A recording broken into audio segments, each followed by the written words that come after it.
ధ్యానించుకున్నాం. సామెతలు 11వ అధ్యాయం మనం ఎంతవరకు ధ్యానించుకున్నాం? 4 వచనాల వరకే ధ్యానించుకున్నాం అన్నమాట. దాంట్లో ఏం చూసాం మనం? న్యాయంగా ఉండాలి. ఎప్పుడైనా సరే దొంగ త్రాసు, అన్యాయం అనేది దేవుడికి ఇష్టం లేదు అని తెలియపరుస్తూ ఉన్నాడు అనమాట. అంటే మనం ఎక్కడున్నా సరే ఎలా ఉండాలి? న్యాయంగా మాత్రమే ఉండాలి. మనం అర్థమైంది? న్యాయంగా కూడా ఉండటం కాదు, న్యాయంగా మాత్రమే ఉండాలి ఎక్కడున్నా సరే. అవునా? అప్పుడు న్యాయంగా మాత్రమే ఉన్నప్పుడు మనం ఎవరిని కనపరుస్తున్నట్టు? క్రీస్తుని కనపరుస్తున్నట్టు అన్నమాట. సత్యం అనే వెలుగుని ప్రకాశింపజేస్తున్నట్టు. మన చుట్టుపక్కల ఎలాగైనా ఉండొచ్చు, మనం మాత్రం న్యాయంగా ఉండాలి. న్యాయంగా ఉంటే ఏమొచ్చింది బ్రదర్? న్యాయంగా ఉంటే అసలు ఈ రోజుల్లో మోసం చేస్తున్నారుగా, అందరూ తొక్కేస్తున్నారుగా అని అనుకుంటే మనకేం కావాలి? నిత్య జీవం. మరణం తర్వాత ఏదైతే ఉంటుందో మనకు అది కావాలి. మన చూపు అక్కడ ఉంది కాబట్టి అక్కడ ఎవరు కూడా మనం న్యాయంగా ఉంటే మోసం చేసేది లేదు, దాన్ని దొంగిలించేది ఎవరు కూడా లేరు. కాబట్టి మన చూపు నిత్య జీవం వైపు. ఒక విశ్వాసం లేకపోతే, ఇప్పుడు మొదటి దాంట్లో ఏమనుంది? ఖచ్చితమైన న్యాయం కావాలి అని అంటున్నాడు. అప్పుడప్పుడు న్యాయం కాదు, పై న్యాయం కాదు. ఎలా ఉండాలంట? యాక్యురేట్ వెయిట్స్ అని రాసి ఉంది అక్కడ. అవునా? ఖచ్చితమైన న్యాయం. మనం అనుకున్నాం 21 అంటే 10 ఇచ్చాగా ప్రభువా, 1 ఎక్స్ట్రా వచ్చింది కాబట్టి పంచింది నేను కాబట్టి నేను తీసుకుంటాను అది అని అంటే దానికి దేవుడు ఒప్పుకోడు. అట్లాగా అట్లా ఉండాలి. రెండోది ఏంటంట? గర్వం. When pride comes then comes disgrace. అవమానం వచ్చింది అనమాట. మనం గర్వం అహంకారం చూపించినప్పుడు ఉండాల్సిన రీతిగా లేకపోవటాన్ని ఏమంటున్నారు? గర్వము అంటున్నారు. అవునా? మనం అలాగా గర్వం చూపించినప్పుడు ఏమైందంట? వాళ్ళని భలే అవమానపరిచాం కదా. అవును, ఉన్నాయి డబ్బులు, అవును బాగా పాటలు పాడతా, అవును బాగా ప్రార్థన చేస్తా, అవును బాగా వాక్యం చెబుతా, అవునా, అవును బాగా పరిచయం చేస్తా, ఇలాంటివన్నీ ఎప్పుడైతే మనం అనుకుంటామో నెబుకద్నెజరు అట్లా అనుకోగానే ఏమైంది పరిస్థితి? గడ్డి మేసే పరిస్థితికి వెళ్ళిపోయాడు.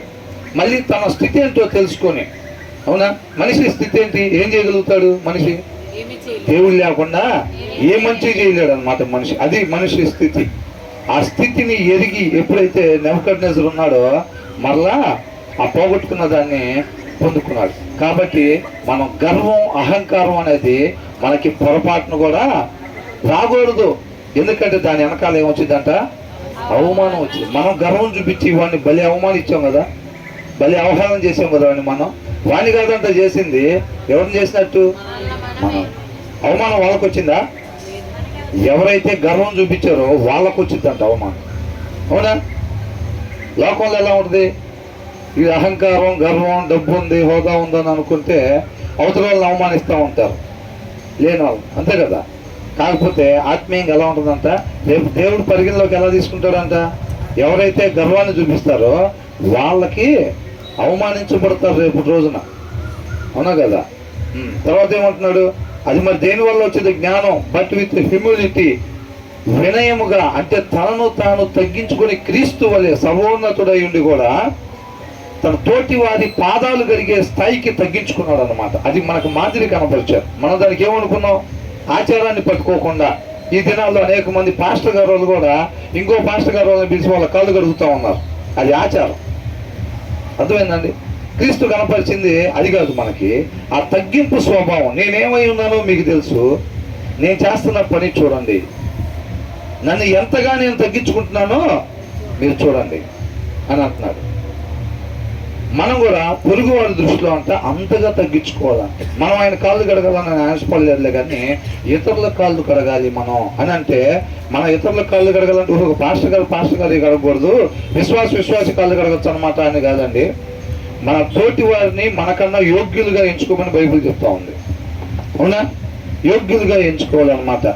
నువ్వే విషయంలో ఎక్కువరా నాకన్నా అంటారు. ఏముంది మాకన్నా మీకు అనుకుంటారు లోకంలో. లోకం ఏం చెప్తారంటే వాళ్ళకన్నా మనం, వాళ్ళ పిల్లల కన్నా మన పిల్లలు బాగుండాలి, వాళ్ళకన్నా మనకు అన్నీ ఉండాలని చెప్తా ఉండేది లోకం. వాక్యం ఏం చెప్తుంది?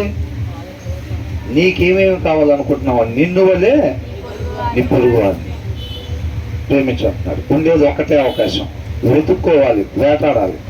మంచి చేయటం కోసం ఆయన కృపను కోరుకొని నలుగురికి సహాయం చేసి క్రీస్తు వలె జీవించి ఆయన నామాన్ని గొప్పగా మహింపరిచేదానికి మనం ఆశపడితే దేవుడు ఖచ్చితంగా తృప్తిపరిచే దేవుడు అన్నమాట. కాబట్టి but with humility comes wisdom అని అంటున్నాడు. మనల్ని మనం ఎప్పుడైతే పూర్తిగా తగ్గించుకుంటామో అప్పుడు మనకి జ్ఞానం వచ్చిందంట. ఏమొచ్చింది? జ్ఞానం వచ్చింది. ఆ జ్ఞానం దేవుని చిత్తానుసారంగా నడిపించింది మనం. అర్థమవుతుందా? నేను 4 మాటలన్నా నోరు మూసుకొని ఉన్నావు చూసేవా నువ్వు అని అనుకుంటా.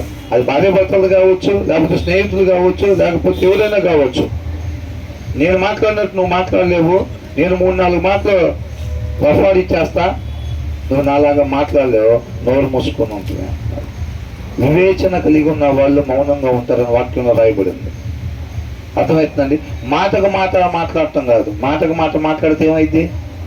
బంధాలు విడిపోతాయి. అది స్నేహమైనా సంసారమైనా ఏదైనా సరే మాటకు మాట నీకన్నా నేనేమి తక్కువ కాదు అనే వైఖరిలో ముందుకు పోతే మనం దేవుని చిత్తాన్ని నెరవేర్చలేం. ఏ బంధమైనా దేవుని నామానికి మహిమకరంగా మాత్రమే ఉండాలి. కాబట్టి మనల్ని మనం పూర్తిగా తగ్గించుకునేవారుగా ఉండాలన్నమాట ఎప్పుడు. దానివల్ల మనకి జ్ఞానం వచ్చింది. తర్వాత ఏం చూసాం? The integrity of the afraid guides them. ఏంటి? మనకి ఏదైతే నిజాయితీగా ఉంటాం చూసారండి, యథార్థవంతుల యొక్క నిజాయితీ అనమాట వాళ్ళని సత్య మార్గంలో నడిపించింది. ఒక గైడ్ లాగా పనిచేసింది అనమాట. అటు వెళ్ళకూడదు, ఇటు వెళ్ళాలి, ఈ మార్గంలో ఇలా వెళ్ళాలి అనేది మనకి తెలియపరుస్తూ ఉంటుంది. ఏంటిది ఆ నిజాయితీ అనేది? But the unfaithful are destroyed by their duplicity. Unfaithful అని అంటే విశ్వాసం లేని వాళ్ళు. అర్థమవుతుందండి? ఎవరంట? వాళ్ళు క్రైస్తవులు అయి ఉండొచ్చు గాక, సత్యస్వరూపి సహవాసులు అయి ఉండొచ్చు గాక, బాప్తిసం తీసుకొని 30 ఏళ్ళు అయి ఉండొచ్చు గాక, వాళ్ళ జీవితంలో విశ్వాసం ద్వారా వాళ్ళు ముందుకెళ్ళకపోతుంటే వాళ్ళు డూప్లికేట్ మనుషులు అని చెప్పి రాయబడింది. ఏమనుంది ఇక్కడ? But the unfaithful are destroyed by their duplicity అని ఉంది. అర్థమవుతుందండి? మనం ఏం చేస్తాం? మన నిరీక్షణ ఏంటి? నిత్య జీవం అని చెప్తాం. అవునా? మరి నిత్య జీవం అనేది మనకు కనపడిద్దా కనపడదా? ఇప్పుడు కనపడదు. కనపడడం దాని కొరకు ఏముండాలి? విశ్వాసం ఉండాలి అని అంటాడు. ఆ విశ్వాసం లేకపోతే అని అంటే విశ్వాసం ఉన్న వాళ్ళు ఏం చేస్తారంటే మరణం తర్వాత ఉన్న దాన్ని చూస్తూ ఉంటారు అన్నమాట. వాళ్ళ చూపు అక్కడే ఉంటది. ఇక్కడ ఎవరైనా మనం మోసం చేసినా ఇక్కడ ఉన్న వాటిని లాక్కుంటానో మనం పట్టించుకో. మన చూపు ఎక్కడ ఉంది? మరణం తర్వాత ఉండే దాని మీద ఉంటుంది. అవునా? విశ్వాసం లేని వాళ్ళకి వాళ్ళ దగ్గర నుంచి వచ్చే సిమ్టమ్స్ ఏంటంటే వాళ్ళు మరణానికి ముందున్న దాని వైపు చూస్తూ ఉంటారు. అంటే లోకం. అర్థమవుతుందండి? ఈ లోకంలో ఉండే డబ్బు, హోదా, ఆరోగ్యం, ఈ పేరు, ఇవన్నీ ఉంటాయి చూసారా? వాటి వైపు చూస్తూ ఉంటారు అన్నమాట. వీళ్ళు పేరుకి ఏం చెప్తారు? మేము క్రైస్తవులు అండి, మేము నిజమైన దేవుని నమ్ముకున్నాం, మేము రోజు చర్చికి వెళ్తాం ఎట్లాగా అని చెప్తారు. ఈ లోక సంబంధమైన దాని కోసం పరిగెడుతున్నారు అని అంటే ఆ వ్యక్తి డూప్లికేట్ వ్యక్తి అని అంటే ఉండాల్సిన రీతిగా ఉండని వ్యక్తి అని అన్నమాట. ఉండాల్సిన రీతిగా అంటే ఈ భూమి మీద ప్రతి ఒక్కళ్ళు కూడా పాపం చేసి మరణానికి గురై ఉన్నాం. ఆ మరణాన్ని జయించాలంటే మరణం తర్వాత ఉన్న దాని వైపే మన చూపు ఉండాలి. ఆ చూపు అక్కడ లేకపోవడం వల్ల మనమంతా మరణానికి గురై ఉన్నాం అన్నమాట. కాబట్టి ప్రతి మనిషి ఉండాల్సిన రీతి ఏంటి అంటే మరణం తర్వాత వైపు ఉన్న దాని వైపు మాత్రమే చూడాలి. పైన వాటిని మాత్రమే వెతుకుడి అని ఉంది. అవునా? అప్పుడప్పుడు పైన వాటిని కూడా చూసుకుంటా ఉన్నాను ఉందా? అక్కడ కూడా సీట్ కన్ఫర్మ్ చేసుకున్నా ఉందా? ఎటుండాలంటే చూపు అక్కడ మాత్రమే ఉండాలి. మన చూపు ఎక్కడ ఉంటే మన కన్నుతో దేన్ని చూస్తున్నామో మన హృదయం దాన్ని కోరుకునిద్ది అనమాట. అక్కడ ఆస్తి సంపాదించుకోవాలనుకుంటుంది. మన కన్ను ఎప్పుడైతే దాని వైపే ఉంటుందో మరణం తర్వాత ఉండే దాని వైపు, మరణం తర్వాత దాన్ని ఎప్పుడు చూస్తామంటే విశ్వాసం ఉంటేనే చూస్తాం. అర్థమవుతుందండి? ఇవన్నీ కూడా కొంతకాలం ఉండిపోయేయే అని ఎవరైతే నిత్యం ఎరిగి ఉంటారో వాళ్ళు మరణం తర్వాత వైపు దాన్ని విశ్వాసంతో చూస్తారు. అది లోక సంబంధంగా ఏం చేస్తారు? దూరపరచబడతారు అనమాట. అవునా? అరే వెజోడా, పిచ్చోడా, ఏం చేస్తున్నావురా, నీకు ఏమైనా అర్థం అవుతుందా అనే మాటలు వీళ్ళకి ఎక్కువగా తారసపడతా ఉంటాయి. అవునా కదా? కాబట్టి విశ్వాసం లేని వ్యక్తి అది క్రైస్తవుడైనా ఎన్ని సంవత్సరాలు అవుతున్నా బాప్తిసం తీసుకొని చూపు మరణం తర్వాత దాని మీద మాత్రమే లేకపోతే వాళ్ళు డూప్లికేట్ వ్యక్తులు. బయటికి కనపడే వైట్ షర్ట్ వేసుకొచ్చినా, వైట్ శారీ కట్టుకొచ్చినా, లేకపోతే శుక్రవారం వచ్చి బుధవారం వచ్చి ఆదివారం వచ్చినా, విశ్వాసం ద్వారా మాత్రమే మన జీవితంలో మనం ముందుకి వెళ్ళకపోతుంటే మాత్రం మనం ఎలాంటి వ్యక్తులు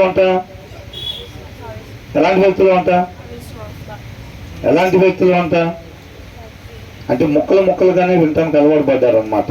కొద్దిగా ఫ్లో పోయిందంటే బంద్. డూప్లికేట్ ఇక్కడ ఇంతమంది ఉన్నారండి, కనీసం ఒక 2-3 చెప్పాలి కదా. విశ్వాసం లేకుండా మనం జీవిస్తుంటే మనం ఎలాంటి వ్యక్తులు అంట? డూప్లికేట్ అన్నమాట. డూప్లికేట్ అంటే పైన మనం కనపడుతున్నాం చూసావా, మనం కాదు, లోపల ఇంకొకరు ఉన్నారు. ఆ విశ్వాసం లేదు. బయటికి మాత్రం విశ్వాసం ఉన్నవాడు ఎలా ఉంటారు. కొంతమంది దగ్గర డబ్బులు ఉండవు, కానీ డబ్బులు ఉన్నవాడు ఎలా బిహేవ్ చేస్తాడో అలా బిహేవ్ చేస్తూ ఉంటారు చాలా మంది. పాపం డబ్బులు ఉండవు వాళ్ళ దగ్గర. అర్థమవుతుందండి. ఇంటి దగ్గర నుంచి రెడీ అయ్యి రాత్రి సాఫ్ట్వేర్ ఎంప్లాయీ లాగా మొత్తం టక్కి చేసుకొని షూ వేసుకొని రోడ్డు మీద తిరుగుతాం. చూసిన వాళ్ళేమో పెద్ద ఉద్యోగస్తుడు అనుకుంటా, కారు పంచర్ అయితే నడుచుకుంటూ వెళ్తున్నాడేమో అనుకుంటారు. కానీ ఇంట్లో పరిస్థితి చూస్తే ఏముండదు. అలా బిహేవ్ చేద్దాము అని చూస్తూ ఉంటారు. ఆయన ఒరిజినాలిటీ అయినా, ఒరిజినల్గా డబ్బులు ఉన్న ఆయన కాదు, డబ్బులు ఉన్న ఆయనలాగా ఎలివేషన్ ఇచ్చుకుంటున్నాడు అంతే. అంటే బయట నుంచి జనాలు చూసే వాళ్ళకి ఎలాగా, డబ్బులున్న వ్యక్తిలాగా. ఈ విశ్వాసులు ఎవరైతే విశ్వాసం లేకుండా ఉంటున్నారు చూసారా, డూప్లికేట్ వ్యక్తులు కూడా వీళ్ళు ఏం చేస్తారంటే భక్తి కలిగిన వాళ్ళలాగా, విశ్వాసం ఉన్న వాళ్ళలాగా, మా చూపు మరణం తర్వాత మాత్రమే ఉంటుందండి, దాని మీద మాత్రమే ఉండితేనే బయటికి ఎలివేషన్ ఇచ్చుకుంటారు అనమాట. అర్థమవుతుందండి. వాళ్ళు ఏమవుతారంట అక్కడ చూడండి, బట్ ద అన్ఫెయిత్ఫుల్ ఆర్ ఏంటంట, అన్ఫెయిత్ఫుల్ ఆర్ డిస్ట్రాయిడ్. ఏమవుతారంట వాళ్ళు? నశించిపోతారు. ఏమవుతారంట? అలా డూప్లికేట్ ఉంటారు చూసారా, విశ్వాసం లేకుండా విశ్వాసం ఉన్నట్టుగా ఉంటారు చూసారా, వాళ్ళంతా నశించిపోతారు. బాగానే మేనేజ్ చేసామే, ఎక్కడ మన నెగ్లిజెన్స్ చూపించలేదే. ప్రతి ఒక్కరి దగ్గర విశ్వాసం లాగానే షోయింగ్ ఇచ్చామే, 40 ఏళ్ళు కవరింగ్ చేసామే బాగానే. ఇవాళ ఏంటి అడుపమ్మంటున్నారు? ముందే రాసి ఉంది కదా, ఏమని? మరణానికి ముందు ఈ లోకంలో ఉండే డబ్బు, హోదా, బంగారం, పిల్లల భవిష్యత్తు అని అనుకుంటా ఇటువైపు చూసుకుంటా జనాల ముందు మరణం తర్వాత ఉన్న దాని వైపే మేము చూస్తున్నామని షోయింగ్ ఇచ్చుకుంటారు చూసారండి, వాళ్ళు నశించిపోతారు అంట. అర్థమవుతుందండి. వాళ్ళని ఎవరు నశింపజేస్తున్నారు? వాళ్ళ నాశనం వాళ్ళే తెచ్చుకుంటున్నారు. పైనున్న వాటిని మాత్రమే వెతకండి అని చెప్పి క్లియర్గా రాస్తుంటే హల్లెలూయా స్తోత్రం ప్రైజ్ లార్డ్ ఆమేన్ అని చెప్పి పొద్దుగోకులకు బయటికి పోయి ఏం చేస్తున్నారు? మళ్ళీ డబ్బు కూడబెడతాం, అవునా? బంగారం 4 పైసలు సంపాదించడం, బంగారం కొనుక్కోవటం, పిల్లలకి కనీసం ఇంతైనా దాయాలి అంతైనా దాయాలి అని అనుకోవటం, అవునా? అబ్రహాం మన దావీదు వచ్చినప్పుడల్లా అందరికీ పంచి పెడతా ఉంటే పిల్లలకి మరి ఎంత దాచుంటాడు? ఇంకా అవకాశం లేక పంచలేదేమో, లేకపోతే మొత్తం ఇచ్చిండేవాడు, అవునా? దేవుడు ప్రేరేపణ బట్టి ఇవ్వాలి. ఎప్పుడైనా సరే మనం ఆయనతో సహవాసం కలిగి ఉండేటప్పుడు దేవుడు ప్రేరేపిస్తాడు. ఒక అవసరత నీ ముందుకి తీసుకొస్తాడు దేవుడు. పలానా దగ్గర ఇలాగ అవసరత ఉంది అనేది మన ముందుకు తీసుకొస్తాడు. అప్పుడు దేవుడు ప్రేరేపిస్తాడు మనకి ప్రతి చోట. ఆ ప్రేరేపించినప్పుడు మనం చెయ్యాలన్నమాట. దాన్ని ఆత్మ నడిపింపుకు మనం విధేయత చూపించడం అని అన్నారు. తర్వాత ఏమంటున్నారు ఇక్కడ?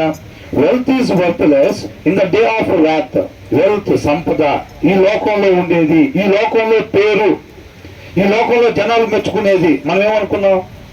బంగారం మీద ఎందుకని మన అందరం ఇష్టం పెంచుకున్నాం అని అంటే పుట్టగానే వచ్చింది అది లేదు. కొంత అవగాహన రాగానే ఈ బంగారం అనే దానికి ఈ లోకంలో విలువనిస్తున్నారు జనాలు. కాబట్టి మనం దాని మీద ఏం పెంచుకున్నాం? ఇష్టం పెంచుకున్నాం అన్నమాట, అవునా? విలువైన వస్త్రాలకి ఈ లోకంలో ఏమిస్తారు? విలువనిస్తున్నారు. కాబట్టి దాని మీద మనం ఏం చేసాం? ఇష్టం పెంచుకున్నాం. కొంతకాలం ఉండిపోయే వాటి మీద అన్నమాట. శాశ్వతమైన దాన్ని తీసుకొచ్చింది మనకి. ఏంటది? శాశ్వతమైన దాన్ని. But righteousness delivers from death అని అన్నది.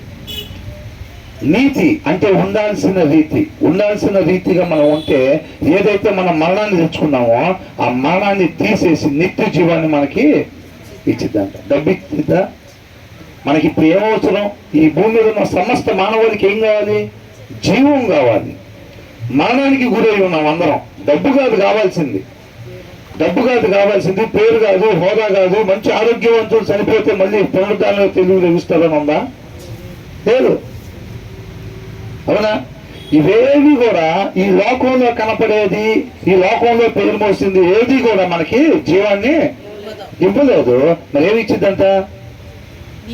నీతి మాత్రమే ఇచ్చింది. కింద రాస్తుంది కదా, but righteousness delivers from death అని అంటున్నాడు. అవునా? 4వ వచనం ఏమనుంది? ఉగ్రత దినమందు ఆస్తి అక్కరకు రాదు. మనమందరం కూడా పాపం చేసి మరణానికి గురయ్యాం. అవునా? ఆ మరణాన్ని నుంచి మనం రక్షించేది ఏంటంట? నీతి. ఏం చెప్పాలి అందరూ? నీతి అంటే ఏంటి? నీతిమంతుడు వాక్యాన్ని మాత్రమే అనుసరించేవాడు అని. అవునా? వాక్యాన్ని మాత్రమే ఎవరైతే అనుసరిస్తా ఉంటారో వాళ్ళు మరణం నుంచి రక్షింపబడతారంట. మనకు అదే కదా కావాల్సింది. మనం అందరం కూడా పాపం చేసి మరణాన్ని తెచ్చుకున్నాం. ఆ మరణం నుంచి ఎలా బయటపడాలో మనకి తెలియట్లేదు. ఆ మరణం నుంచి మనల్ని బయటేసి నిత్యము తండ్రితో పాటు యుగాలు ఉండేటట్టు చేసేది కేవలం ఆ నీతి మాత్రమే, వాక్యం మాత్రమే. అంతే తప్ప ఇక్కడ ఏమన్నా వెల్త్ ఈస్ వర్త్లెస్ అని అన్నారు. అంటే సంపద. ఈ భూమిలో ఏదైతే, ఈ లోకంలో, ఈ ప్రస్తుత లోకంలో ఏదైతే జనాలు విలువైంది అని అనుకుంటున్నారో అవన్నీ కూడా విలువ లేనివి అని చెప్తా ఉంది సత్యం. అర్థమవుతుందండి? అవన్నీ కూడా విలువ లేనిది. ప్రసంగిలో రాస్తున్నారు కదా. అవునా? ఏమంటున్నారు? వాటి వైపు పరిగెత్తబాకండి, అవన్నీ ఎండమావులే, అక్కడికి పోతే నీళ్లు ఉండవు. నేను మొత్తం పరిగెత్తు చూశాను అంటున్నాడు. నువ్వేదైతే అంత దూరంలో చూసి ఎండమావులు నీళ్ళు అనుకుంటున్నావు, నేను అక్కడ దాకా వెళ్ళి చూసి చెప్తున్నా. అల్లా తప్ప జ్ఞానంతో కాదు, సర్వోన్నతుడైన దేవుడిచ్చిన జ్ఞానంతో నేను పరిశోధన చేసి చెప్తున్నా. మీరు పరిగెత్తబాకండి అతను ముందే చెప్తున్నాడు. మనం అక్కడదాకా పోయి మన వయసు అంతా వేస్ట్ చేసుకొని, అయ్యో ఇక్కడ ఎండమావులోని నీళ్ళు లేవు, దేవుడు కృపను బట్టి ఇచ్చిన ఆయుష్ మొత్తం 70 ఏళ్ళు దీనికే ఉపయోగించా, ఇప్పుడు దాన్ని ఎత్తుక్కోవాలంటే వయసు లేదు అని చెప్పి మనం ఏడ్చేదానికన్నా ముందే చెప్తా ఉన్నాడు అనమాట. ఆ జ్ఞానం కలిగి ఉంటే, ఆ వాక్యం వెనకాలన్న భావం మనం తీసుకుంటే దాని వెనకాల పరిగెత్తకుండా ఉంటాం. అటు బలాన్ని దేవుడు మనకి దయచేయాలని చెప్పి ఆశపడతా ఉండాలి, కోరుకుంటా ఉండాలి. మనకు ఆ బలహీనత ఎప్పుడు కూడా రాకూడదు. పొరపాటును కూడా లోక సంబంధంగా పరిగెత్తేవాళ్ళుగా మనం ఏ దినాన్ని కూడా ఉండకూడదు. అపవాది పెడతాడు. ఇటు కారు మార్చి సైకిల్ మార్చి బండి కొంటారు, బండి మార్చి కారు కొంటారు మన ఇంటి పక్కన వాళ్ళు. ఇటు పక్కనేమో ఫ్లోర్ల మీద ఫ్లోర్లు వేస్తూ ఉంటారు. మనలో ఏమాత్రం వాక్యం తక్కువగానే ఏమైంది? నాకన్నా వెనకాల సైకిల్ కొన్నాడు, అప్పటికైనా సైకిల్ కొని వాడుతున్నా. సైకిల్ మార్చి ఏమన్నాడు? బండి కొన్నాడు. ఇవాళ బండి మార్చి కారు కొన్నాడు. నేను మాత్రం దీనికే పెడలు పోతే పెడలు వేయించుకోవటం, లైట్లు పోతే అప్పుడు లైట్ ఉండేది కదా సైకిల్కి, లైట్లు వేయించుకోవటం నాకు ఇదే సరిపోతుంది అని ఎప్పుడు అనిపించింది? నాకు ముందు రేకుల షెడ్ వేసుకున్నా, ఈయన ఇంటి పక్కన ఆయన పాకా వేసాడు, నా కళ్ళ ముందు తీసి రేకులు వేసాడు, నా కళ్ళ ముందు తీసే తర్వాత డాబా కట్టాడు. అవునా? మరి ఇట్లాంటివన్నీ అనిపిస్తూ ఉంటాయి. మన హృదయంలో ఎప్పుడైతే సమృద్ధిగా వాక్యం ఉండిద్దో వాళ్ళకు కూడా సత్యం ప్రకాశింపజేయాలి, వాళ్ళకు కూడా సత్యాన్ని తెలియపరచాలి అనే ఒక భారం ఉండిద్ది అన్నమాట. అర్థమవుతుందండి? కీర్తనకారుడు అంటున్నాడు, ఎవరైతే వాక్యాన్ని అనుసరించకపోవటం చూస్తుంటేనంట ఈయనకి ఇంకా కసి పెరుగుతుందంట, ఇంకా కసి పెరుగుతుంది. దేవుడి కోసం నిలబడాలి, దేవుని చిత్తం కొరకు నిలబడాలి, ఆయన ప్రణాళిక కొరకు నిలబడాలి, ఆయన నామాన్ని గొప్పగా మహింపరచాలి అని చెప్పి ఆ కసి ఉన్నదన్నమాట. అవునా? ఏమంటున్నాడు ఇక్కడ? Wealth is worthless. ఈ భూమిలో విలువైన అనుకునే ఏది కూడా విలువలేని ఆ ఉగ్రత దినమందు అవేవి కూడా అక్కడకు రావు. ఎంతమందికి వినపడింది ఈ మాట? కొన్నామా బంగారం? దాద్దామా? పది చేతులు పిల్లల కోసం, మనవాళ్ళ కోసం కుదిరితే, ఇంకా వయసు ఇస్తే ముని మనవడి కోసం కూడా. ఈ పిల్లలకు దయమని చెప్పాడా, లేకపోతే ఆయనగా తెలుసుకొని చెప్పమని చెప్పాడా? ఆయనగా తెలుసుకుంటే వాళ్ళు కూడా దాచుకోరు. బయలుదేరుతారు. బెదరోళ్ళ ఇంట్లో బ్లాంకెట్లు రెడీగా ఉన్నాయి పంచటానికి ఫుట్పాత్ మీద, నేను చూశాను. అవునా? వాళ్ళు కూడా ఇతరుల కొరకట్ట మన చేతులు కష్టపడాలి. ఆనందం వేరు, ఆ ఇచ్చినప్పుడు ఆ సంతోషం వేరు. ఉదయాన్నం గాలిలో తేలిపోతూ ఉంటాం. అలాంటి దేవుడు కృప పొందుకొని పంచినప్పుడు కొంతమంది వేరే వేరే టైంలో గాలి తేలిపోతారు. మంది అలవాటు ఉండే వాళ్ళకి ఎలా ఉంటుంది? ఒక కోట వేసుకోగలనే గన్నవరంలో ఫ్లైట్లు వేసినట్టు ఉంటుంది. ఇంకా అవునా కదా? మొత్తం తిరిగి వస్తారు. మలేషియా, సింగపూర్, థాయిలాండ్ మొత్తం తిరిగి వస్తారు వాళ్ళు. అట్లా తర్వాత ఏమంటున్నారు? కాబట్టి ఈ కొంతకాలం ఉండిపోయే దాని వెనకాల దేవుడు ఇచ్చిన విలువైన ఈ ఆయుష్ని మనం వ్యర్థం చేసుకోకూడదు. శాశ్వతమైన దాని కొరకు జ్ఞానం కలిగిన విశ్వాసులుగా మనం ఈ సమయాన్ని ఉపయోగించాలి. శాశ్వతంగా ఉండే దాని కొరకు, అనేక మందికి ఆ సత్యాన్ని ప్రకాశింపజేసే దాని కొరకు ఒక గుడ్ ఎగ్జాంపుల్గా ఇక్కడ ఉన్న ప్రతి ఒక్కరు కూడా, ప్రతి ఒక్క కుటుంబం ప్లస్ ఇండివిజువల్గా ప్రతి ఒక్క వ్యక్తి ఒక గుడ్ ఎగ్జాంపుల్, ఒక మంచి మాదిరికరంగా అంటే 2 రకాలు ఉంటాయి. వాళ్ళు చూడరా 7-8 మందిని పొడిచాడు, నువ్వు ముగ్గురునేగా పొడిచింది అంటే అది కూడా మాదిరే. ఆయన ఎంతమందిని పొడిచాడంట? 7-8 మందిని పొడిచాడంట. నువ్వు ముగ్గురునే పొడిచావురా, ఆయన కూడా మాదిరి చూపెడుతున్నాడు అక్కడ. ఏం మాదిరి? మంచి మాదిరా? అట్లా కాదు. మనం ఏం చేయాలి? ఒక మంచి మాదిరి. ఫస్ట్ ఆఫ్ ఆల్ ఇప్పుడు నేను ఒక ఫ్యామిలీ మెంబర్ నండి, నాకు నేను ఇండివిజువల్గా ఒక గుడ్ ఎగ్జాంపుల్గా నేను అందరికీ ఉండాలి అని అనుకోవాలి.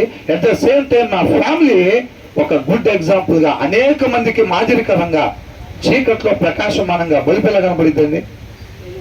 అవునా? దాని ప్రత్యేకతను కనపరుచుకుంటూ ఉంటుంది చీకట్లో. అవునా కదా?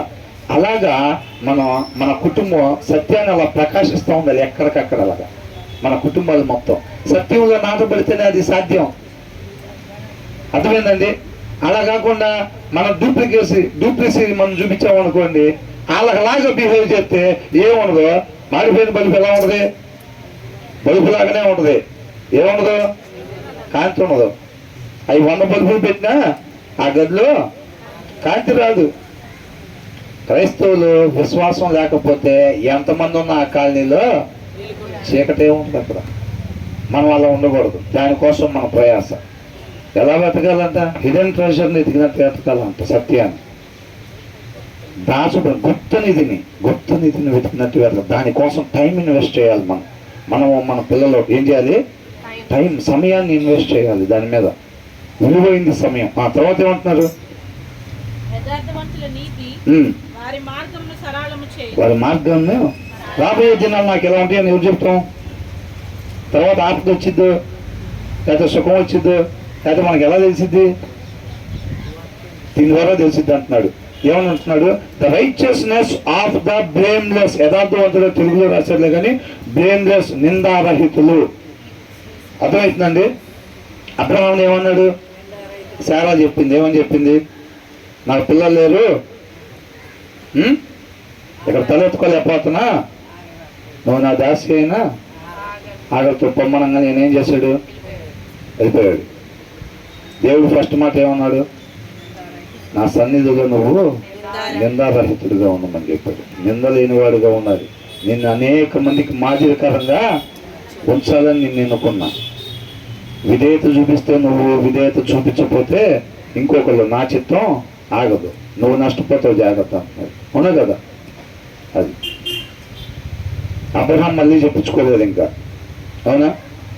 కాబట్టి నింద లేకుండా బ్రతకాలన్నమాట. మనం నింద లేకుండా అంటే నేననేది మనం మంచి చేసినా కానీ నిందలు వస్తాయి. ఆ నిందలు కాదు, మనం నిజంగా చేస్తాం చూసారా, అట్లాంటివి మనం చేయకూడదు.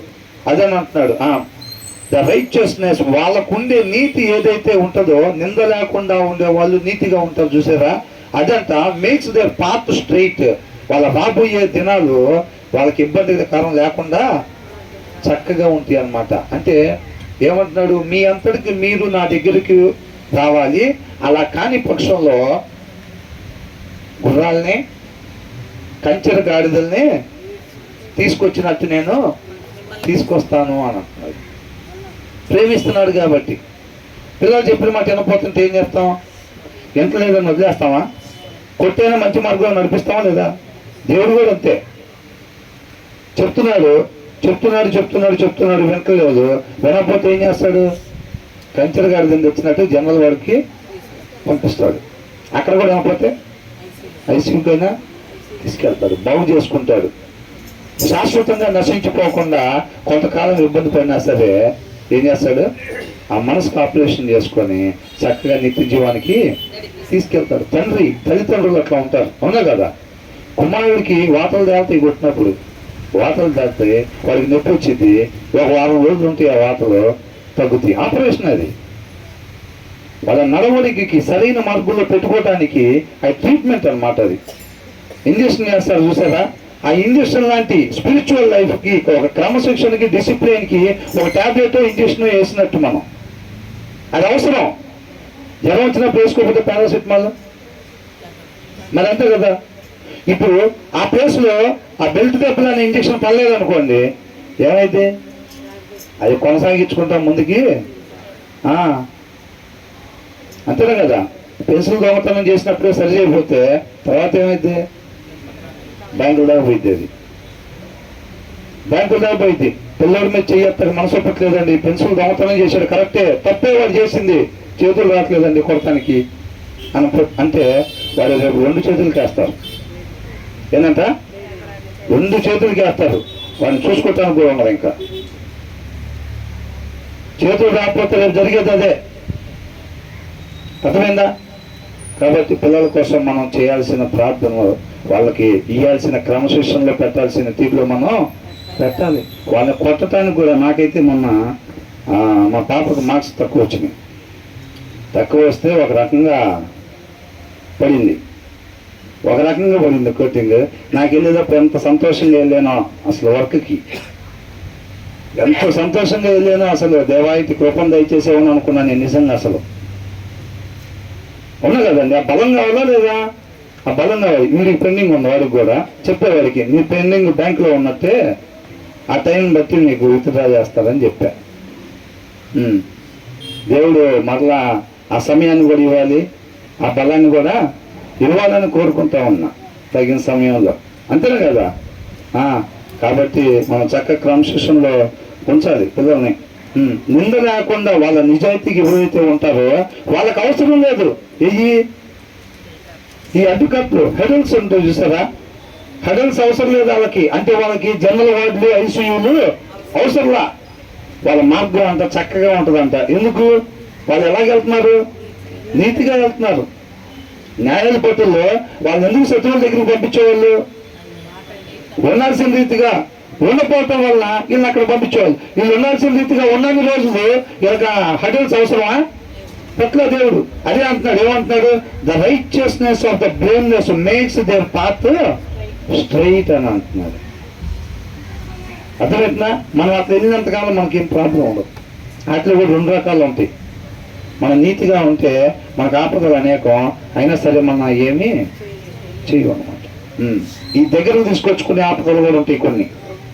దేవుడు మనం చెప్పినప్పుడు వినకపోతే దేవుడు దగ్గరకు తీసుకోవటానికి బలవంతంగా తీసుకొచ్చుకునే ప్రయత్నం చేస్తాడు కదా.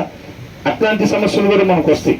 కాబట్టి ప్రతి సమస్య దృష్ట్యా మనం చేయాల్సిన ప్రార్థన, ప్రభువా తీసే సమస్య, కాళ్ళ నొప్పి తీసేయి, ఏళ్ళ నొప్పి తీసేయి, ఇది కాదు మనం చేయాల్సింది. ఎందు నిమిత్తం నాకు ఇది ప్రవేశపెట్టావో ప్రభువా, ఏం నేర్చుకోవాలని దాన్ని ప్రవేశపెట్టావో దాన్ని మిస్ అవ్వకుండా ఏం చేయాలి? ప్రార్థన ఏం చేయాలండి? నేను ఏమి తెలుసుకోవాలని చెప్పి, నేను తండ్రితో పాటు యుగముగాలు ఉండాలంటే నేను ఏమి తెలుసుకోవాలని చెప్పి ఈ సమస్యను మా ఇంట్లో తీసుకొచ్చి పెట్టావో దాన్ని మిస్ అవ్వకుండా నేను నేర్చుకునేటానికి సహాయం చేయకపోవా అని చేయాలి. అది నువ్వు నేర్చుకున్న తర్వాత ఇది కనపడలేక ఇది మబ్బులాగా పోయింది. ఈ సమస్య ఎందుకు వచ్చింది? మనం అది నేర్చుకోవటానికి వచ్చింది. ఇది మనకి మేలుకరం. ఇది అర్థమవుతుందండి? తీసే ప్రభా, తీసే అని అంటే అది నేర్చుకోకుండానే దీన్ని తీసేసాడు అనుకో దేవుడు, ఏమైంది? అది అలాగే ఉంటుంది. అది అలా ఉంటే మనం ఎక్కడికి వెళ్తాం? నిత్య నరకానికి. కాబట్టి ఏమైనా తలనొప్పి వస్తే తలనొప్పి తీసేయి, కాళ్ళ నొప్పి వస్తే కాళ్ళ నొప్పి తీసేయి కాకుండా, ప్రభా ఎందు నిమిత్తం ఏం తెలుసుకోవాలని చెప్పి ఇది వచ్చిందో ప్రభా, దాన్ని మాత్రం మిస్ అవ్వకుండా తెలుసుకొని నీ చిత్తానుసారంగా ఉండేటట్టుగా అది ఆయనగా అర్థం చేసుకోవటం అంటే అది ఏదైనా కానివ్వండి, తలకాయ బదులు ఉండొచ్చు, పెద్ద హార్ట్ సర్జరీ అని కావచ్చు, ఏదైనా కానీ అర్థమవుతుందండి. తర్వాత ఏమంటున్నాడు, but the wicked are brought down by their own wickedness అని అంటున్నాడు. తెలుగులో చదవండి అది ఒకసారి. భక్తిహీనుడు ఎవరు పడగొడతాడంట? అదే ఒకసారి ఇట్లాగే చచ్చిపోతే అపవాది కూర్చొని ఏడుస్తూ ఉంటే లోపలికి వచ్చి ఆయన, ఏంటండి ఎవరు ఇక్కడ కూర్చున్నావు అంటే, ఏంటి ఇక్కడ కూర్చున్నావు, నా పేరు అపవాదండి అని చెప్పారంట. అపవాద ఏంటి ఇక్కడ కూర్చున్నావు అంటే, లోపల చేయాల్సిన పనులన్నీ చేసి నా మీద చెబుతున్నారండి వాళ్ళు అని చెప్పారంట. ఏనంట, ఎవడు శరీరాన్ని కనిపించినట్టుగా వాడు చేసి ఏం చేస్తాం బ్రదర్, వాడు లాక్కెళ్ళిపోతున్నాడు వైన్ షాప్కి. ఎక్కడికి లాక్కెళ్తున్నాడంట? వాడు వైన్ షాప్కి లాక్కెళ్ళిపోతున్నాడంట, వాళ్ళ ఇంటికి లాక్కెళ్ళిపోతున్నాడంట, వాడే పలికిస్తున్నాడంట మాటలు. తోసేయి. అవునా? ఎవరిని మోసం చేశాం? రేపు అక్కడ నుంచొని తీయండి బుక్ అంటే ఏమనుకో, ఎవరో చెప్పేది ఏముంది, మొత్తం వాడే. అంతేనా? చెప్పేస్తావునా? ఓకే వెళ్ళిపోయిట్టు అంటారా? అది మనల్ని మనం మోసం చేసుకోవటమే కేవలం. అది అర్థమైందా? ఏమంటాడు, భక్తిహీనుడు తన భక్తిహీనత చేతనే పడిపోవను. అంతే. ఆ భక్తి లేకపోవటం వల్లనే but the wicked are brought down by their own wickedness అన్నమాట. అర్థమవుతుందండి? భక్తిహీనత. వాక్యం చదవకపోతే దాని ప్రకారంగా మనం నడుచుకోవాలి. ఇది దేవుని మాట. ఇప్పుడు ఏదైతే చెప్తున్నాడో, టైం ఉంది, ఒక 10 నిమిషాల్లో ఒక అధ్యాయం చదువుకొని వెళ్దాం ఆఫీస్కి అని అనుకుంటే, ఆ అధ్యాయం చదివేటప్పుడు దాంట్లో ఎన్ని వచనాలు ఉన్నాయో అన్ని మాటలు దేవుడు నాతో మాట్లాడబోతున్నాడు. ప్రతి మాటకు నేను పూర్తిగా లోబడాలి. లోబడేదానికి ముందు ఒక పని చేయాలి. ఏంటంటే మనల్ని మనం పూర్తిగా ఉపేక్షించుకోవాలి. దేవుడు నాకు కొన్ని ఇస్తాడు, అవి నేను ఈ బ్యాగ్లో పెట్టుకోవాలి అని అనుకునేటప్పుడు ముందు ఆ బ్యాగ్ ఖాళీగా ఉండేటట్టు చూసుకోవాలి. అర్థమైందండి? ఆల్రెడీ మనం ఇష్టపడే వస్తువులు కొన్ని లోపల దోచేసుకొని దేవుడు చెప్పే మాటలు అంటే దాంట్లో మనం ఉపేక్షించుకోవాలి. పూర్తిగా మనల్ని మనం పూర్తిగా ఉపేక్షించుకోవాలి. ఈ విషయం మీద నా అభిప్రాయం, దేవుడి అభిప్రాయం రెండిట్లో తీసుకుందాం అలా కాదు. అవునా? అబద్ధాలు ఆడకూడదు. ఈరోజు ఎవరు ఆడకుండా ఉంటున్నాడు కాబట్టి మన అభిప్రాయం తీసుకుందాం అక్కడ. అలా కాదండి. 10 వచనాలు ఉంటే 10 వచనాలు దేవుడి మాట. నేను ఎదుగుతున్న జీవాన్ని నాకు అందించడానికి మార్గం ఆ 10 మాటలు. అవే నాకు ఆహారం అయి ఉన్నాయి. నన్ను నడిపించేది అవే. నేను ఉండాల్సిన రీతిగా నన్ను ఉంచేది అవే అని తెలుసుకున్నప్పుడు ఏం చేస్తామంటే చక్కగా బ్యాగ్ ఖాళీ చేసుకొని ఉపేక్షించుకొని మనకనే వ్యక్తిగత అభిప్రాయాలు అసలు ఏమీ లేకుండా పూర్తిగా ఆయన ఏది చెప్తున్నారో దాని ప్రకారంగా చేసేటట్టుగా మెంటల్గా మనం ప్రిపేర్ కావాలి. అదే విత్తనాలు వేసేటప్పుడు దున్నబడి నేలలాగా అంటారు చూస్తారా, అలాగా మన వాక్యం చదివేటప్పుడు ప్రిపేర్ అవ్వాలన్నమాట. ఆయన ఏదన్నా చెప్పని, అబ్రహాం అనగానే ఎలా అన్నాడు? చిత్తం ప్రభు అని అన్నాడు. ఆ ప్లేస్ ఏం చెప్పాడు? నీ కుమారుణ్ణి అన్నాడు. అవునా? ఈయన అభిప్రాయం ఉంది అక్కడ. నువ్వు కుమారుణ్ణైనా భార్యనన్నా నన్నన్నా చేయటం తప్ప వేరేది లేదు. అలా ఆల్రెడీ నన్ను జీరో చేసుకున్నా, నన్ను ఆల్రెడీ అలాగా ఉపేక్షించుకున్నా. నేను నాదంటూ ఏం లేదు, ఇంకా నేను జీరో. ఏదైనా ఉందంటే నువ్వు చెప్పింది చేయటమే, ఇంకా నువ్వు చెప్పింది చేయటమే. ఇక నాదనేది ఏం లేదు. నేను నీళ్ళలో మునిగినప్పుడే సమాధి చేశాను, మొత్తం నన్ను సమాధి చేసుకున్నానంతే. కొత్తగా జన్మించే వాక్యంలో నుంచి నాకు ఆహారం లేదు ప్రభువా. అందుకని యేసుక్రీస్తు వారు ఏమన్నారు? తండ్రి చిత్తాన్ని నెరవేర్చటమే నాకు ఆహారం అయి ఉందని అంటున్నాడు. మనకు కూడా అదే ఆహారం అన్నమాట. మనిషి రొట్టె వలన మాత్రమే కాదు అని అంటున్నాడు. దేవుడి నోట నుంచి వచ్చే ప్రతి మాట వలన అది దానికోసం ఆశపడాలి. నిత్యము జీవింపజేసే ఆహారం కోసం. అవునా? మనం కనీసం ఒక బిర్యానీ కోసం ఆశపడుతున్నామా? బిర్యానీ ఎంతవరకు సంతోషపెట్టింది? నిత్య జీవం, శాశ్వతంగా. అవునా? కాబట్టి ఆ 10 వచనాలు చదివితే 10 వచనాలు చేసేటట్టుగా ఉండాలి అంతే.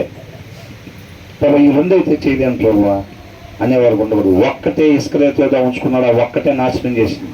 మనం ఏదైతే లోపల దాచుకుంటామో ఆ ఒక్కటే మన సమాధి చేసిద్ది అంతే. అదేనా అనుకుంది మనం కూడా, అవునా? అది ప్రభు ఒక్కటే ప్రభు, నేను సీరియల్ చూస్తున్నప్పుడు ఏమి చేయను కానీ నీకు తెలియదు ఏముంది, అది ఒక్కటి చాలు, అదొక్కటి చాలు. అబద్ధాలు ఒక్కటి ఆడతా ప్రభు, డబ్బు ఒక్కటి దాచుకుంటా ప్రభు, అంత డబ్బు మీద ఏందో పిచ్చిపోవటం లేదంటే అదే నేను ఈడ్చుకెళ్ళేది. ఏం చేసిద్దంట? ఈడ్చుకొని వెళ్ళి గుంట్లో పడేసిద్ది చక్కగా. కాబట్టి మనల్ని మనం పూర్తిగా ఉపేక్షించుకున్నప్పుడే ఆయన మాటకు పూర్తిగా లోబడగలుగుతాము. ప్రభా నీ మాటకి, నీ నడుపుకి నేను పూర్తిగా లోబడేటట్టుగా అని అంటే, ఇక్కడ ఆల్రెడీ ఏమన్నా ఉందనుకోండి సంచిలో, అక్కడ లోబడలేవు పూర్తిగా, ఆ సామాన్యాన్ని పెట్టలేవు దాంట్లో. ఇక్కడ జీరో కావాలి. ఫస్ట్ మనం పూర్తిగా ఉపేక్షించుకునే కృపను దయచే ప్రభా, శక్తిని దయచే ప్రభా. నాదంటూ అసలు ఏమీ లేకుండా, నా అభిప్రాయం అనేది ఏమీ లేకుండా ఉండే సహాయాన్ని దయచే ప్రభా అని చెప్పి ప్రార్థన చేసుకొని తర్వాత ఆయన మాట కోసం ఎదురు చూస్తూ ఉన్నది. అప్పుడు ఆయన ఏది చెప్పినా అబ్రహాం లాగా ఏది చెప్తే అది. మోషేకి ఏమన్నాడు? ఈ కొండ మీదే అన్నాడు, ఇంక నువ్వు ఒకవేళ ఆ రోజు తీసుకోకపోతే తర్వాత రోజైనా కొండ మీద కూర్చొని ఉంటాడు అంతే మోషే. అంతే తప్ప వెళ్ళిపోయి ఇలా కణాల్లో 10 అడుగులు వేద్దామని అనుకోడు. ఆయన తీసుకోలేదు, మనం ఏం చేస్తాం? అందుకే నేను కణాల్లోకి వెళ్ళే ప్రభువా అంటాడా? ఆయన ఒక మాట ఈ కొండ మీదే అని అంటే అది ఇంకొక 5 సంవత్సరాలు అయినా ఆయన కొండ మీదే ఉంటాడు అంతే. అలా ఉంటే ఎలా ఉంటుంది జీవితం అసలు మంది, అవునా? సూర్యుడికి చెప్పాడు నువ్వు ఇటు వచ్చి వెళ్ళు అన్నాడు, అవునా? ఇక అదే పనిలో ఉన్నాడు ఎప్పటి నుంచి? అప్పటి నుంచి ఇప్పుడు దాకా. భూమి కూడా అంతా ఎదురు చూస్తూ ఉందంట. ఆ నీతిమంతులు, ఆ సంఘం తలతలలాడిపోయే ఆ సంఘం, నీతిమంతులు ఒక్కొక్క రాయిగా తీసి మందిరాన్ని కడుతున్నారు. నూతన యెరూషలేము, ఆ నూతన యెరూషలేము ప్రత్యేకతని తీసేదాన్ని చూడాలని అందరూ ఎదురు చూస్తూ ఉన్నారంట. దాంట్లో ఒక రాయిలాగా మనం ఉంటామో లేదో చూసుకోవాలి. ఆయన ప్రయాస దానికోసమే, అవునా? ఆయన ప్రయాస మంద కాదు. ఆయన కృపను కోరుకుంటే అది సాధ్యం. ఏమంటున్నాడు ఇంక ఇక్కడ? భక్తిహీనుడు తన భక్తిహీనత చేతనే పడిపోను, వాడిని ఏం చేసిద్దంట? విమోచించింది. ఎక్కడి నుంచి విమోచించింది? యథార్థవంతుల నీతి. నీతి అంటే ఉండాల్సిన రీతి అని అంటే ఉండాల్సిన రీతి ఏంటి? వాక్యాన్ని అనుసరించటం. వాక్యం ఏం చెప్పబడిందో దాని ప్రకారంగా ఉండటం అన్నమాట. అది నీతి అనేది. ఆ నీతి అంట వాక్యాన్ని అనుసరించటం. అది ఏం చేసిద్దంట? వాళ్ళని విమోచించిద్దంట. ఎక్కడి నుంచి విమోచించిద్దంటే దాని కింద చదవండి. విశ్వాసఘాతకులు అంటే విశ్వాసం లేని వాళ్ళు, ఈ లోకంలో ఉన్న దాని వైపు చూసేవాళ్ళు, ఈ లోకంలో విలువ అనుకుంటారు చూసారా, దాని వైపు, వాటి వైపు చూసేవాళ్ళు, వాళ్ళంతా తమ దురాశ వలననే ఏమొచ్చిందంట? ఈ విశ్వాసం లేని వాళ్ళకి ఈ మరణం తర్వాత ఉన్న దాన్ని మాత్రమే చూడకుండా చూపిటి కూడా పెడతారు చూసారా, వాళ్ళకి ఏమొచ్చిందంట? దురాశ వచ్చిందంట. అర్థమైందండి? దురాశ. బహుశా అపవాది కూడా అలాగే వచ్చింది. అపవాది కూడా దురాశ పుట్టింది. చూడాల్సిన వైపు చూడలేదేమో బహుశా. ఆయన కూడా దురాశ వచ్చింది. దురాశ. మీరు నా నీతిని, నా రాజ్యాన్ని వెతకండి అని అంటున్నాడు. మరణం తర్వాత ఉన్న దాన్ని వెతకండి, వాటితో పాటు మీకు ఏం కావాలో అవి నేను ఇస్తానని అంటున్నాడు. వీళ్ళు ఏం చేస్తారంటే ఆయన పని వీళ్ళు చేయనిపోతారు. అక్కడ కాదు, ఇక్కడ నేను ఇస్తాను, మీరు దాని వైపు చూడండి అంటే మనం ఏం చెప్తాం? దాన్ని వదిలిపెట్టి ఈ లోకంలో ఉన్న దాని వైపు చూస్తాం. అలా చూసినప్పుడు ఏమైందంటే వాళ్ళు ఎవరంట? విశ్వాసఘాతకులు, విశ్వాసం లేని వాళ్ళు.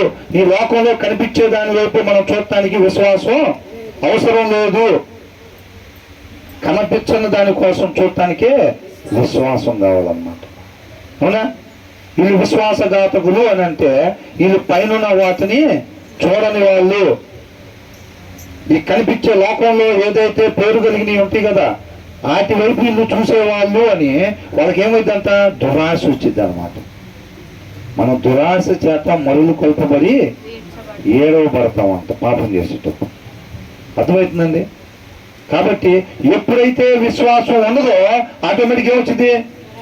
దురాశ వచ్చింది అనమాట. ఆ దురాశ వలననే పట్టబడుదురు అంతే. అర్థమవుతుందండి? నీతిమంతులు ఏమవుతారు? యథార్థవంతుల నీతి వారిని విమోచించింది. ఆ దురాశ లేకుండా, పట్టబడకుండా అది విమోచించింది. నీతి ఉండాల్సిన రీతి, పైన వాటిని మాత్రమే వెతకండి అని చెప్పి వాక్యంలో రాసింది. మన చూపు అబ్రహాం లాగా పునాదులు కలిగిన ఆ పట్టణం వైపు మాత్రమే ఉంటే మనకి దురాశ అనేది మనలోకి రాదు, మనం పట్టబడమంతే. అవునా? ఇప్పుడు 2వ వచనంలో ఏమనుంది? When pride comes then comes discourage అన్నాడు. మనకు అవమానం రాకుండా ఉండాలంటే మనకేం రాకుండా ఉండాలి? గర్వం రాకుండా ఉండాలి, అంతే సింపుల్. రేపు దినాన మనం అవమానించబడకుండా ఉండాలంటే గర్వం లేకుండా ఉండాలి, అంతేనా? అది అన్నమాట దేవునితో సహవాసం అంటే. ఇది చేస్తే మీకు ఇది వచ్చింది, ఇలా ఉండు, ఇలా ఉండు, ఇలా ఉండు, ఇలా చేయబాక. నువ్వు మరణం నుంచి నిత్య జీవంలోకి ఆయన మార్గం చూపిస్తున్నాడు. అవునా? ఆయన మాటే మార్గం అన్నమాట నిత్య జీవానికి. తర్వాత ఏమంటున్నాడు? ఈ విశ్వాసఘాతకులు ఎవరు పడేసారంట? వాళ్ళ దురాశ వల్లనే. పైన వాటిని మాత్రమే ఎతకంటే అతను దూరపోవటం వల్ల వాళ్ళే పట్టబడ్డారు. పైన వచనంలో కూడా ఏముంది? భక్తిహీనుడు తన భక్తిహీనత చేతనే దేవుని నరకాన్ని బోధన రాసి పెడితే మేమేం చేస్తాం? ఏంటంట? అదే ఎందుకు ఆదివారం వైన్ షాప్కి ఎందుకు రా, చర్చికి రావు, నీకు చర్చికి బొమ్మని రాసి పెట్టాడు ఆయన. నాకు ఎక్కడ రాసి పెట్టాడంట? నాకు వైన్ షాప్ కాడ రాసి పెట్టారా? ఏం చేస్తారా? నాకు కూడా ఉంది, చర్చికి రావాలని బ్రహ్మాండంగా 2 చేతులు ఎత్తి పాటలు పాడాలని నాకు కూడా ఉందిరా అంటాడు. గుర్తు మాటే. దేవుడు ఒక్కడే అని నమ్మటం మంచిదే. అలా నువ్వు నమ్మేది ఏముంది? దెయ్యాలు కూడా నమ్మి వణుకుతున్నాయి అంట. అస్సలు హార్ట్ బట్టి మనది కాదు, వణుకుపోతున్నాయి అంట. ఆ వణుకు మనలో కనపడుతుందా? చదువుదా సాయంత్రం 2 రోజులుగా అయింది చదవక. ఏంటంట? 2 రోజులుగా వాక్యం చదవక అయింది అనుకుంటాం. అవునా? తర్వాత ఏమంటున్నాడు? భక్తిహీనుడు నిర్మూలమగును. Hopes placed in mortals. వాళ్ళ ఆశ ఉంటుంది చూసారా? అవునా? ఇప్పుడు నయమాన్ ఏం తెచ్చుకున్నాడు? అవునా? ఏదో సెటిల్ అయిపోవచ్చు లైఫ్లో అది ఇది అని చెప్పి వెళ్ళి వాళ్ళ గురువు గారు చెప్పకుండానే పోయి అయ్యి ఇమ్మని చెప్పాడు అని అన్నాడు. ఏమొచ్చింది? అయ్యే తెచ్చుకున్నాడా? వాటి వల్ల ఏం అనుభవించచ్చు అనుకున్నాడు? అదే అనుభవించాడా? లేదు. క్రూరులు, మార్టల్స్ ఏంటంట? ఉండాల్సిన రీతిగా లేని వాళ్ళు ఏమంటున్నాడు? Hopes placed in. వాళ్ళలో ఉండే ఆశ ఉంటుంది చూసారా? అబ్బా ఇది దాచుకుంటే సెటిల్ అయిపోవచ్చు. ఆకాను కూడా అంతేగా, ఇది దాచుకుంటే తర్వాత ఇవి డ్రైవర్లోకి వాళ్ళు వెళ్తారు, నేను పెద్ద రథం వేసుకొని నేను జరగచ్చు అని అనుకున్నాడు. అంతేనా? బిలాం కూడా అంతే అనుకున్నాడు. వీళ్ళందరూ వాళ్ళ ఆశ ఏమైపోద్ది అంటే మార్టల్స్ డై విత్ దెమ్. ఏమంట? వాళ్ళు చనిపోయినప్పుడు మనం పోయినసారి కూడా అనుకున్నాం. వాళ్ళ ఆశలంతా, వాళ్ళ ఆశలు అవి కోరికలు ఏమవుతాయి? వాళ్ళతో పాటు పెట్టిలో పెట్టి సమాధి అయిపోతాయి అంతే. కానీ నీతిమంతుడి పని ఆగదు. అవునా? నీతిమంతుడి పని ఆగదు. అది చెప్తాడు, ఏమంటాడు? వాక్యం లేనాడు, అరే నీకెందుకు నేనున్నాను చూసుకుంటా అంటాడు. నీకెందుకు? నేనున్నానుగా నేను చూసుకుంటాను అంటాడు. ఈయన వెళ్ళిపోతాడు, ఎంత పోతే అది కూడా వెళ్ళిపోయింది అంతే. ఏమంటున్నాడు ఇక్కడ? All the promise of their power comes to nothing అంట. దేనికి పనికొచ్చాయి కదా అవి? అర్థమవుతుందండి? వాళ్ళు ఇచ్చే మాటలు వాగ్దానాలు అయ్యి దేనికి పనికిరావు అన్నమాట అయ్యి. తర్వాత ఏమంటున్నాడు? బాధ నుంచి తప్పించబడిన the righteous person is rescued from trouble అని అంటున్నాడు. నీతిమంతుడు తప్పించబడతాడు అని అంటున్నాడు. అవునా? దేవుడు ఏమంటున్నాడు? నీతిమంతుని ముట్టుకుంటే నా కనుగుడ్డుని ముట్టుకున్నట్టే అని అంటున్నాడు. ఆయనకి ఆయన తోడుగా ఉంటాడు అనమాట. అర్థమవుతుందా? మనకి ఆయన తోడు కావాలి అని అనుకుంటే మనం ఎలాగుండాలి? బుధవారం రావాలా, శుక్రవారం కూడా వస్తే, కొన్ని ఆదివారం కూడా వస్తే, నీతిమంతుడు రాకుండా, వాక్యాన్ని అనుసరించకుండా 1.5 గంట ప్రార్థన చేస్తే కరెక్ట్గా ఆలోచించి చెప్పండి.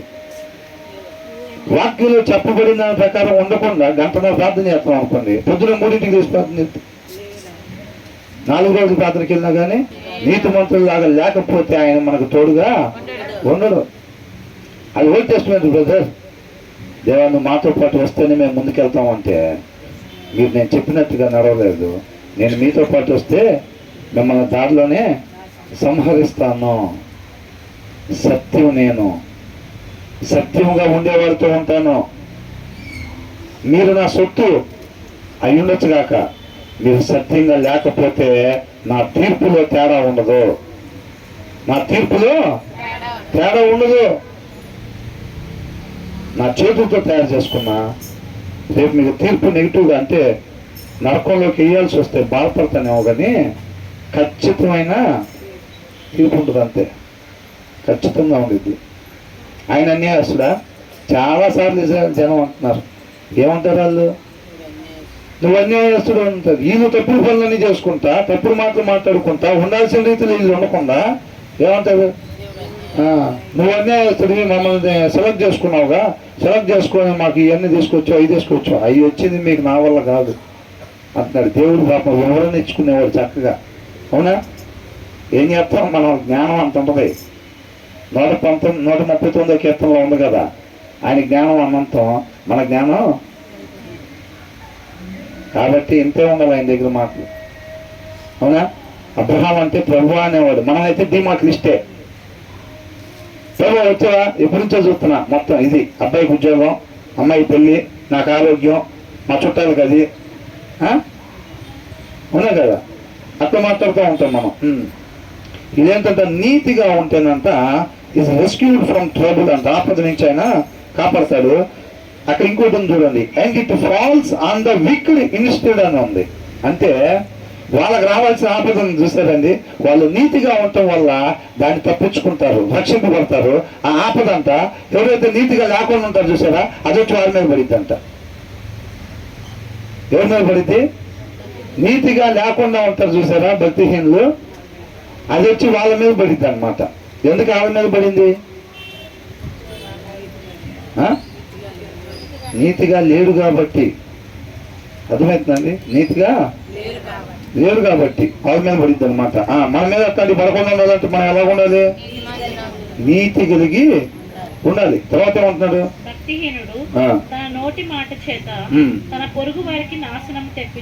భక్తిహీనుడు ఏం చేస్తాడంట? నోటి మాట చేత విశ్వాసాన్ని చంపేసేస్తాడంతే. జీవపు మాటలు ఉండవు. నేను మళ్ళా నిత్యము జీవిస్తా తండ్రితో పాటు అనే ఒక ఆశ ఉంటుంది చూసారా, దాన్ని చంపేసేస్తాడు. అర్థమవుతుందండి? ఆయన మాటల ద్వారా ఎవరు చూసారా అంటాడు. ఏం లేదా మాటల ద్వారా, రే ఎందుకురా ఇవన్నీ, రేపు మన యుగాలు ఉండాలి, ఎవరు చూసారా? మా నాన్న కూడా పాస్టర్. అర్థమైందా? అక్క అని చెప్పి వాళ్ళు ఏం చేస్తారంటే విశ్వాసం చచ్చిపోయేటట్టుగా చేస్తారన్నమాట వాళ్ళు భక్తిహీనులు. తర్వాత ఏమంటున్నాడు? But through knowledge the righteous escape అని ఉంది. అంటే బట్ త్రూ నాలెడ్జ్, జ్ఞానం చేత అంట, తెలివి చేత, వివేచన చేత వీళ్ళు ఏం చేస్తారంట? ఎక్కడ ఏమి మాట్లాడాలో అది మాట్లాడి వాళ్ళని ఏం చేస్తారు? రక్షణలోకి, జీవంలోకి, విశ్వాసంలో బలపడేటట్టుగా చేస్తారనమాట. విశ్వాసంలో బలపడేటట్టుగా చేస్తారు వీళ్ళు. అర్థమవుతుందండి? అదే వాళ్ళు ఏం చేస్తారు? విశ్వాసం కోల్పోయేటట్టుగా చేస్తారు. వీళ్ళ నోటి మాటల ద్వారా ఏమైందంటే వినుట వలన విశ్వాసం కలుగును. నీతిమంతుడు నోట్లో నుంచి వచ్చే మాట మనం విన్నప్పుడు మనకి విశ్వాసం కలిగిద్ది అనమాట. అర్థమవుతుందండి? నీతిమంతుడు అలాగే చేస్తూ ఉంటాడు. నీతి లేని వాళ్ళు గాడ్లెస్ అని అంటున్నాడు. అంటే దేవుణ్ణి లేకుండా ఉండేవాళ్ళు వాళ్ళు ఏం చేస్తారంట? ఎదుటివాడి విశ్వాసం కోల్పోయేటట్టుగా. విశ్వాసం అంటే వాళ్ళ టార్గెట్ మీరు గమనించారా? వాళ్ళ టార్గెట్ మనం ఆర్థికంగా నలిగిపోవటం కాదు, అనారోగ్యం కాదు, లేకపోతే ఇది కాదు. వాళ్ళు ఏం చేస్తారు? విశ్వాసం మరణానికి తర్వాత ఉండే దాని మీద చూపు, దాని మీద చూపు లేకుండా చేస్తారనమాట. దాన్ని చంపేస్తారు వాళ్ళు. మనం అనుకున్నాం ఏమని? ఎదుటివారి భార్య జోలికి పోతే అది మనల్ని ఏం చేసిద్దంట? మన జీవాన్ని కోరుకునేద్దంట. అది అర్థమవుతుందండి? మన జీవాన్ని కోరుకునేది అనమాట. మన నిత్య జీవానికి తండ్రితో పాటు మనం కలవకుండా చేయటమే వాళ్ళ టార్గెట్ అనమాట. అర్థమవుతుందండి? నీతి కలిగినోడు పరిచర్యలో భాగం చేస్తూ ఉంటే మంచి పరిచర్యలో, వాక్యం లేనోడు ఆ చెడ్డ చీకటి పరిచర్య చేస్తూ ఉంటాడు అనమాట. విశ్వాసం లేకుండా ఈ లోకంలో ఉండే దాని వైపు చూసేటట్టుగా చేస్తా ఉంటాడు. ఈ 10వ వచనం ఒకటి ధ్యానించుకుని ఆపుదామండి. నీతిమంతులు వర్ధిల్లుట పట్టణమునకు సంతోషకరం అన్నమాట. నీతిమంతులు వాక్యాన్ని అనుసరించే వాళ్ళు వర్ధిల్లటం ద్వారా, అభివృద్ధి చెందటం ద్వారా, అనేకులుగా అవ్వటం ద్వారా, అర్థమవుతుందండి. ఆ పట్టణానికి ఏంటంట సంతోషకరం అన్నమాట. అర్థమవుతుందండి. లేకపోతే ఏమైతే ఉత్సాహధ్వని పుట్టిద్ది అనమాట. భక్తిహీనులు నశించిపోతే. అవునా? నీతిమంతులు లేరు అనుకోండి, ఏమైంది? అబ్రహాం దేవుడు భోజనానికి వచ్చినప్పుడు ఏం చేశాడు? నా స్నేహితుడైన అబ్రహాంకి నేను ఏ పని మీద వచ్చినా ఆ పని నేను చెప్పకుండా ఉంటానా అని అనిపించింది. ఆ రిలేషన్ చూసారా? అసలు చూసాడు ఎట్లా దేవుడు భలే ఫ్రెండ్షిప్ చేస్తాడు కదా. అబ్రహాం అడగలా, వచ్చాడు, భోజనం చేశాడు. ఇంకా అబ్రహాం ప్రతి క్షణం ఉపయోగించుకోవటమే అవకాశాన్ని. గుమ్మం దగ్గర కూర్చున్నాడంట. ఎవరు వస్తే భోజనం పెడతాం. 1,00,000 వేసినట్టే అకౌంట్లో. ఏంది? 1,00,000, మళ్ళీ 1,00,000 డిపాజిట్ చేయటమే. ఇంకా రేపు అబ్రహాం అకౌంట్ ఓపెన్ చేయగానంగా బీరో తలుపు చేయగానే మొత్తం కట్ల కింద పడుతున్నాయి. ఇంకా అంత ఆస్తి కూడబెట్టుకున్నాడు. ప్రతి క్షణాన్ని ఆస్తిగా సంపాదించుకున్నాడు. ఇక్కడ కాదండి, ఇక్కడ కాదు. ఆస్తి ఆస్తి ఆస్తి అనగానే అదే నిద్రలో కూడా వినపడుతుంది. ఆస్తి ఆస్తి అని అనుకోబాకండి. అక్కడ ఆస్తి. అవునా? అక్కడ ఆస్తిని కూడబెట్టుకున్నాడు. అక్కడ బయట కూర్చున్నాడు. దేవుడు వచ్చి తర్వాత భోజనం పెట్టాడు. చక్కటి భోజనం పెట్టాడు. పెట్టిన తర్వాత ఏమంటున్నాడు? దేవుడు అనుకున్నాడంట, నేను ఏ పని మీద వచ్చానో నా స్నేహితుడైన అబ్రహాంకి నేను అది చెప్పకుండా ఉందనా అంటే ఆయనకి చెబుదామని అనిపించింది అన్నమాట. అవునా? ఆయన ఏం చెప్పాడు? ఇట్లా సొదొమ గొమొర్రా అంటే అక్కడ ఒక 50 మంది అన్న నీతిమంతులు ఉంటే వాళ్ళని కూడా వాళ్ళతో పాటు నాశనం చేస్తావా ప్రభువా? ఎవరంతా? 50 మంది అన్న నీతిమంతులు ఉంటే. ఇక్కడ అదేనా రాస్తుంది? when the righteous prosper the city rejoices అంటున్నారు. నీతిమంతులు లేకనే సొదొమ గొమొర్రా నశించిపోయింది. విచ్చలవిడి వాళ్ళకి సమృద్ధి ఉండటం వల్ల వాళ్ళు నశించిపోయారని రాస్తుంది. సొదొమ గొమొర్రా ఎందుకంటే నశించిపోయింది? సమృద్ధి ఉండటం వలన వాళ్ళ యొక్క దేవుడి వైపు చూడలేకపోయారు. అర్థమవుతుంది? 50 మంది నీతిమంతులు ఉంటే ప్రభువా అని అంటున్నారు. మనమైతే ప్రభా నాకేం కాదుగా, పొగ మాకు దాకా రాదుగా, ఏమంటాం? మా కాలనీకి ఏం కాదుగా, హనుమల కుదురుకి ఏం కాదుగా, ఏమైతే అంటే మేము ముందే ట్రైనింగ్ తెచ్చి పెట్టుకుంటాం. వాళ్ళు సత్యాలు వచ్చారు, మాకెళ్ళే మా పొగ రాదుగా, నిప్పు రావలేము, ఇటు పడవుగా, అది కలిపోయేది. అప్పుడు మన ప్రాబ్లం మనది. అవునా? ఆ ప్లేస్లో మనం ఉంటే అదే మాట దేవుడు మనతో చెప్పాడు అనుకోండి, మనం ఏమంటాం? బాబు జర్సన్ అదే మాట దేవుడు మనతో చెప్పాడు అనుకోండి, మనమైతే ఏం చెప్తాం? ఇది చోర వచనమే అండి, చోర వచనమే. మనమైతే ఏం చెప్తాం? జస్ట్ ధైర్యం చేసి ముందుకు వచ్చారు. లోతు నొక్కని రక్షించి మిగతా వాళ్ళ మొత్తాన్ని నీట్గా తగలబెట్టాలని చెప్తారు అంటున్నారు. ఇంకా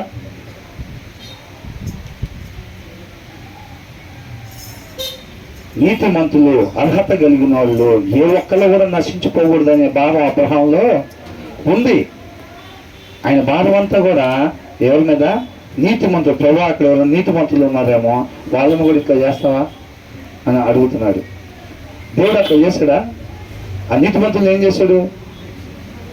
ఎంతమంది నీతిమంతులు ఉన్నారు వాళ్ళని తీసుకొచ్చి బయట పెట్టాడు.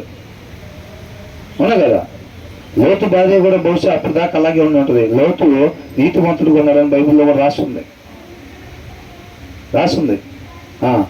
బయటకు వచ్చిన తర్వాత వాళ్ళ భార్య బహుశా అప్పటిదాకా బాగానే ఉందేమో. ఇక అక్కడి నుంచి రక్షణ విమోచించి బయటకు తీసుకొచ్చాడంటే దేవుడు నీతిమంతులనే కదా తెచ్చేది. అవునా కదా? మిగతా వాళ్ళు అదే ఊర్లో ఉంటారు. ఆమెను తెచ్చాడు బయటకంటే ఏంది అర్థం? అప్పటిదాకా అలాగే ఉందామా. తర్వాత ఏం చేసింది? ఇక వెళ్ళిపోయిన సురక్షితమైన ప్రదేశానికి వెళ్ళిపోయిన అనగానే ఆమె అక్కడి దాకా వెళ్ళి వెనక్కి తిరిగి చూసింది. ఆజ్ఞ అతిక్రమణ. అవునా? వచ్చిన వాళ్ళు ఎవరు? దేవుడు పంపించిన వాళ్ళు. దేవుడు పంపించారు. పలానా పిఏ వచ్చారు, ఎమ్మెల్యే గారి దగ్గర నుంచి పిఏ వస్తే ఎమ్మెల్యే వచ్చినట్టే. అవునా? ఆయన ఒక మాట చెప్పారు, సారీ చెప్పారు, తీసేయమన్నారు అని చెప్తే ఇమ్మీడియట్గా దాన్ని తీసేస్తారు, ఎమ్మెల్యే చెప్పినట్టే. మరి అట్లాంటిది వెనక్కు చూడకుండా వెళ్ళిపోమంటే ఏం చేసిందామా? అంతే. చూస్తే ఏమైందండి? చూస్తే కూడా తప్పేనా? పండు తింటే కూడా తప్పేనా?